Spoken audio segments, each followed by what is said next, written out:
আসসালামু আলাইকুম এভরিওয়ান। আজকে আমরা ইন্টিগ্রেশনের খুবই গুরুত্বপূর্ণ একটা টপিক এরিয়া থেকে একটা কোশ্চেন আসছিল বরিশাল বোর্ড 23-এ। এই কোশ্চেনটা হচ্ছে এরকম: F of x Y equal to X square plus Y square plus 6x minus 2y minus 15। So আমাদের নাম্বার কোশ্চেনে বলছে হচ্ছে F of x Y equal to 0 এবং এক্স অক্ষ দ্বারা সীমাবদ্ধ ক্ষুদ্রতর অংশের ক্ষেত্রফল নির্ণয় করো। সো আসো আমরা স্টেপ বাই স্টেপ অঙ্কটা সলভ করি। So f of x Y equal to 0 হইলে আমরা এখান থেকে লিখতে পারি x square plus Y square plus 6x minus 2y minus 15 equal to 0। So আমাদের বুঝতে কোনো সমস্যাই নেই, এটা হচ্ছে একটা বৃত্তীয় ইকুয়েশন। সো আমরা যদি এটা ক্যালকুলেশন করি তাহলে লিখতে পারি x square plus 6x plus 9 plus Y square minus twice y plus 1 minus 15। So আমরা কত লিখছিলাম? প্লাস 9 প্লাস 1 প্লাস 10, এটা আমরা বাদ দিয়ে লিখছিলাম। সো আমরা ব্যালেন্স করার জন্য 10টা বাদ দিয়ে দিলাম, প্লাস 10 ইকুয়াল টু 0।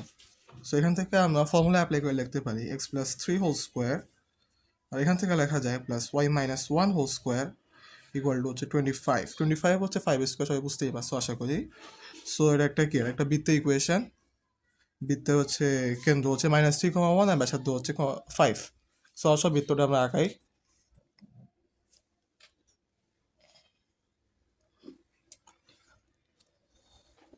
সো বৃত্তটা যদি আঁকাই তাহলে 3, 1, রাইট? তাহলে বৃত্তটা আঁকানোর চেষ্টা করি।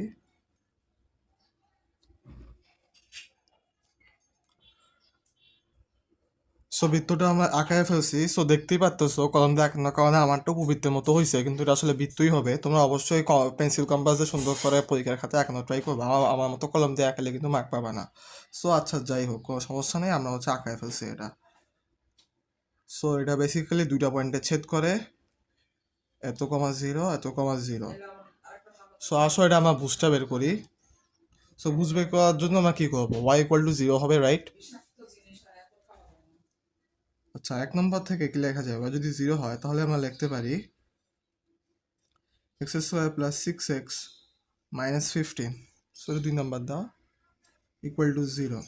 তাহলে এখান থেকে যদি আমরা ফর্মুলা অ্যাপ্লাই করি, বিখ্যাত formula x square plus b x plus equal to 0 হলে কি লেখা যায়?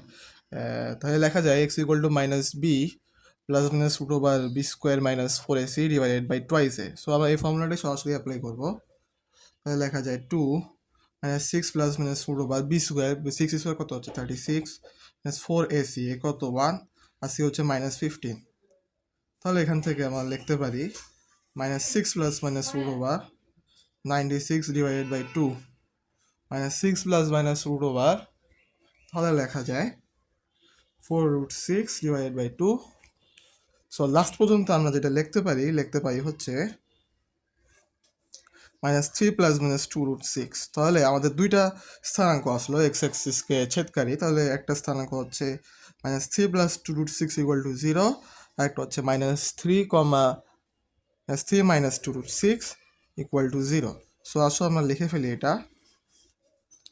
আর একটা হচ্ছে -3 মাইনাস 2√6 ইকুয়াল টু 0।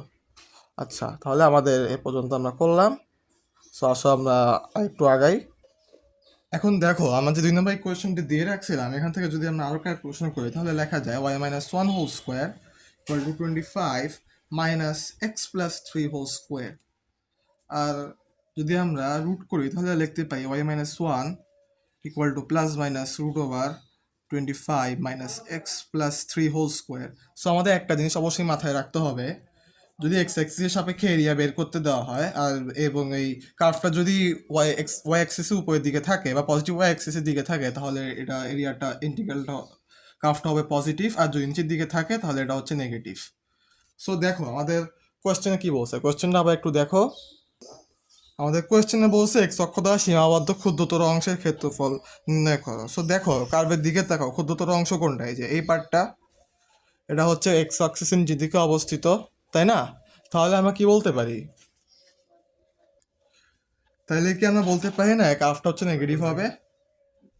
সো আসো তাহলে লিখি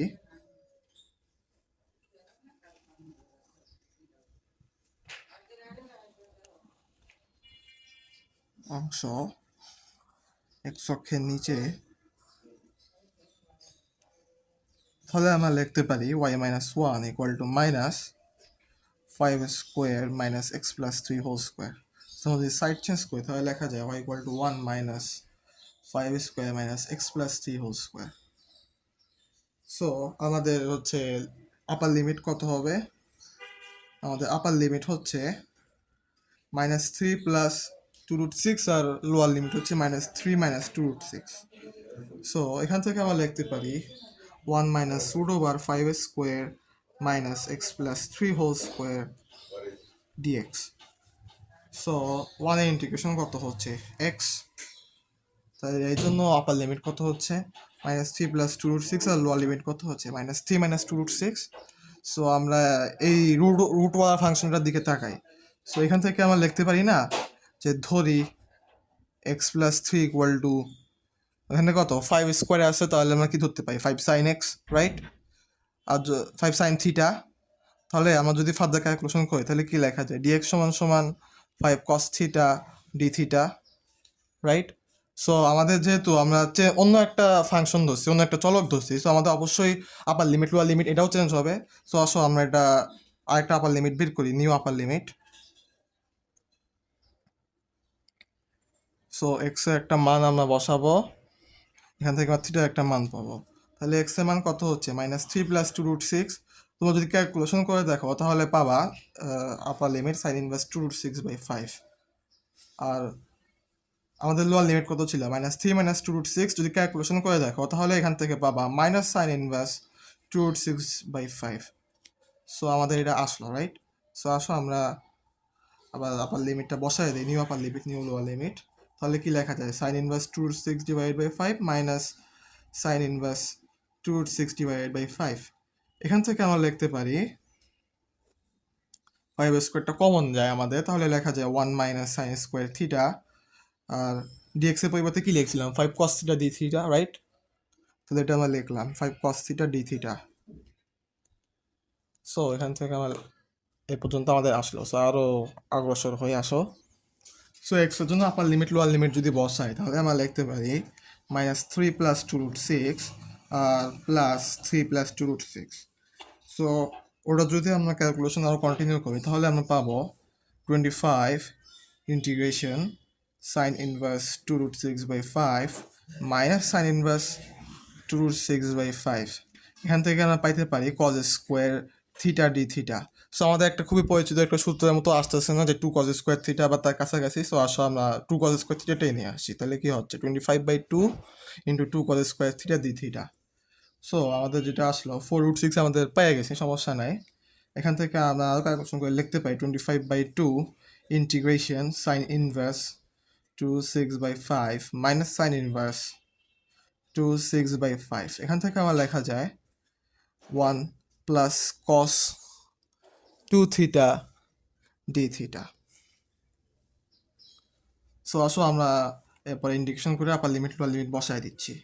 4√6 মাইনাস 25/2, এখান থেকে লেখা যায় theta plus half sign 2 theta sine inverse 2√6/5 minus sine inverse 2√6/5। আচ্ছা আসো আমরা আরও বসাই, তাহলে আবার লেখা যায় 4√6 মাইনাস 25/2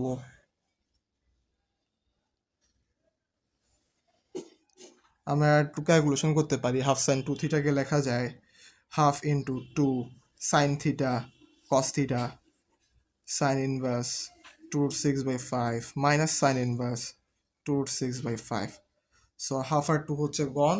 কস থিটাকে আমরা কি লিখতে পারি 2/1 মাইনাস সাইন স্কোয়ার থিটা, সমস্যা নাই, আমরা লিখবো এটা 4√6 মাইনাস 25/2 থিটা কস থিটার পরিবর্তে লিখলাম √1 মাইনাস সাইন স্কোয়ার থিটা।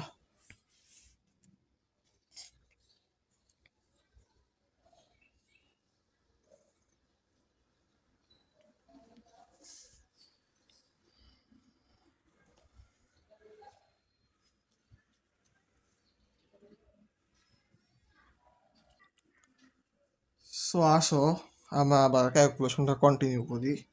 তাহলে কি লেখা যায় সাইন ইনভার্স 2√6/5 আপার লিমিট বসাচ্ছি। আর এখানে যদি আপার লিমিট বসাই তাহলে কত হচ্ছে 2√6/5 √1 মাইনাস 2√6/5 কে স্কোয়ার করলে কত হচ্ছে 24/25। আবার যদি লোয়ার লিমিট বসে তাহলে কত হচ্ছে মাইনাস সাইন ইনভার্স 2√6/5। আবার আরেকটু যদি ক্যালকুলেশন করি তাহলে লেখা যায় মাইনাস 2√6/5 √1 মাইনাস 24/25। সো আসো আমাদের এ পর্যন্ত আসলো। সো ক্যালকুলেশনে যদি কন্টিনিউ করি তাহলে আমাদের এরকম আসতেছে 4√6 minus 25/2 into 2 sign inverse 2√6/5 plus 2√6/5 into 1/5 plus 2√6/5 into 1/5। তাহলে আমরা যদি আর ক্যালকুলেশন করি তাহলে আমরা পাচ্ছি 4√6 minus 25/2 into 2 sin inverse 2√6/5 plus 4√6/5। So আমরা যদি এটা ক্যালকুলেশনটা আরও করি তাহলে আমরা পাচ্ছি 4√6 মাইনাস 25 সাইন ইনভার্স 2√6/5 প্লাস কত হচ্ছে 2 ইন্টু 4 তাহলে 2, এখান থেকে পাচ্ছি মাইনাস 10√6। সো আসো আমরা যদি ফার্দার ক্যালকুলেশন করি তাহলে আমরা হচ্ছে পাবো মাইনাস 2√6। তাহলে এখান থেকে লেখা যায় 2√6 মাইনাস 25 সাইন ইনভার্স 2√6/5। সো তোমরা যদি ক্যালকুলেটর দিয়ে হিসাব করে দেখো তাহলে দেখবা এটা হচ্ছে নেগেটিভ আসতেছে। তাহলে এখান থেকে লেখা যায় যেহেতু যোগজ ঋণাত্মক সুতরাং নির্ণয় ক্ষেত্রফল, সো এরিয়াটা অবশ্যই পজিটিভ আসবে। এরিয়াটা আমরা লিখতে পারি 2√6 মাইনাস 25 সাইন ইনভার্স 2√6/5। একটা কথা মনে রাখি ক্যালকুলেটর দিয়ে কিন্তু এটা অবশ্যই নেগেটিভ আসবে। সো এটা আমরা অবশ্যই এই জন্য মডুলাসটা নিয়ে নিই, বুঝতে পারছো? 25 সাইন ইনভার্স 2√6/5 মাইনাস 2√6 বর্গ একক। সো আমরা খুবই ইন্টারেস্টিং একটা ম্যাথ সলভ করে ফেললাম। এটা হচ্ছে আমাদের অ্যান্সার।